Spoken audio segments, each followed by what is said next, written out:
Daerah Tutong. Bismillahirrahmanirrahim. Assalamualaikum warahmatullahi wabarakatuh. Selamat pagi dan salam sejahtera Auda. Alhamdulillah pagi ini kita dapat bersua seperti biasa beberapa maklumat semasa mengenai dengan kegiatan-kegiatan yang akan berlangsung di sekitar daerah Tutong ini akan dikongsikan dan juga satu pengisian pakej program ya.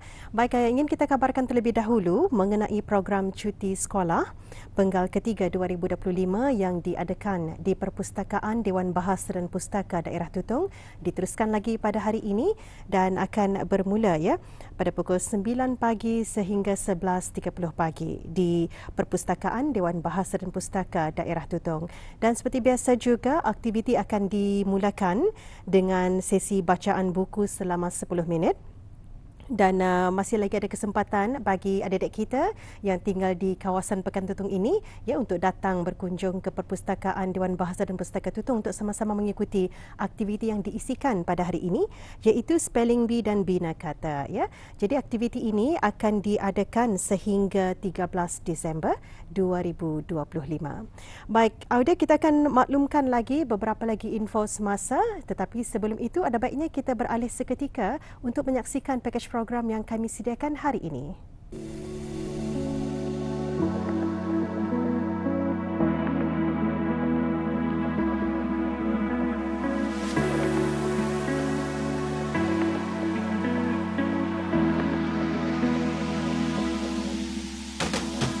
Seni pertukangan tangan atau kerajinan tangan memiliki berbagai kelebihan, baik dari aspek personal, ekonomi maupun budaya. Mengembangkan kreativiti menghasilkan produk yang unik dan bernilai, bijak memanfaatkan barangan terpakai dan berpotensi dalam penjanaan ekonomi. Seni pertukangan tangan ini juga pelbagai, pertukangan kayu, jahitan, kerajinan dari kertas, bahan alami dan bahan-bahan terpakai lainnya, tergantung kepada minat setiap individu.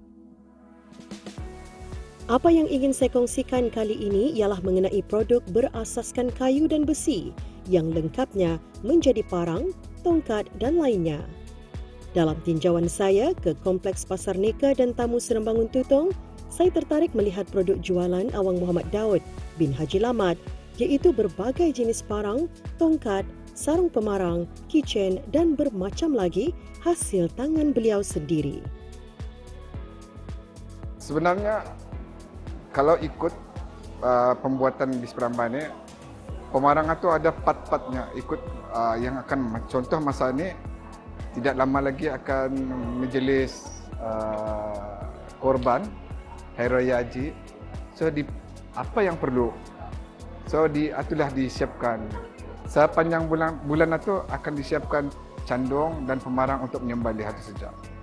Kalau hari-hari biasa itu dia seminggu mengurangkan lebih kurang 3 atau 4 babak pemarang dalam masa seminggu. Sebab ada kerja-kerja lain lagi seperti tongkat, keris, lain-lain lagi. Desainer ni yang berdesain baru ni benarnya bermula daripada tahun lepas. Tahun lepas mencuba-cuba saja arah basi ni. Kemudian mesin itu boleh mengukir di arah basi itu. Tapi dengan keadaan yang perlahan, suhu yang kuat, mengambil masa sampai 2-3 jam untuk siap satu gambaran itu. So itulah. Lepas itu aku cuba. Akhirnya aku dapat fokus di mana kedudukannya. Akhirnya alhamdulillah 1 jam boleh diukir dengan berbagai-bagai bentuk gambar. Kita pastikan jentuk pemarang itu mestilah jangan sampai ke matanya, tapi sebahagian atas pemarang itu saja. Anda payah sampai ke matanya. Pasal matanya untuk diasah, dia akan hilang terang. Alhamdulillah sebenarnya orang Brunei ini kreatif-kreatif. Ada yang mau bersarung, ada yang mau bersarung, ada yang mau kayunya ni. Oleh sebab itu di Perambah anda memikirkan tentang 1-2 pihak. Saya memikir kepada semua yang ada. Saya buat ada yang mau bersarung, buat. Yang bersarung kayu spesial pun ada buat. Yang spesial pun buat juga. semua ada. Sebab nganya diorang sekarang memilih, ni aku mau yang aninya. Yang ada ukiran, ada, aku lihatkan pemarang yang ada ukiran, macam itu saja. Contohnya. Tapi semua dari jenis pemarang, bezanya saja hamba yang selalu buat pemarang untuk menabas kerja lasak dan halus, candong. Itu saja. Kalau pisau yang kecil-kecil itu jarang-jarang sekali lah. Ya. Ikut keadaan waktu dan masa yang sesuai. Hasil kerja tangan Awang Haji Muhammad Daud tidak hanya ditampilkan di Tamu Tutong, malah beliau sering mengikuti beberapa festival kraftangan yang dianjurkan di dalam dan luar negara. Kerana beliau bukan hanya memfokuskan ke arah keuntungan, tetapi hasil kraftangan beliau dapat dipamerkan kepada orang ramai juga sebagai satu kepuasan baginya.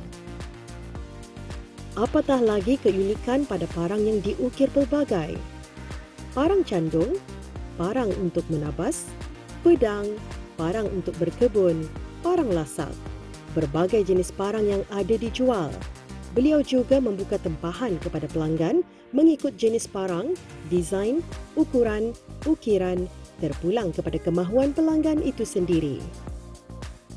Pada pengusaha-pengusaha, pada pemuda-pemuda, jika ada minat tentang perkayuan, pembuatan barangan ini, walaupun di sekitar sudah bekerja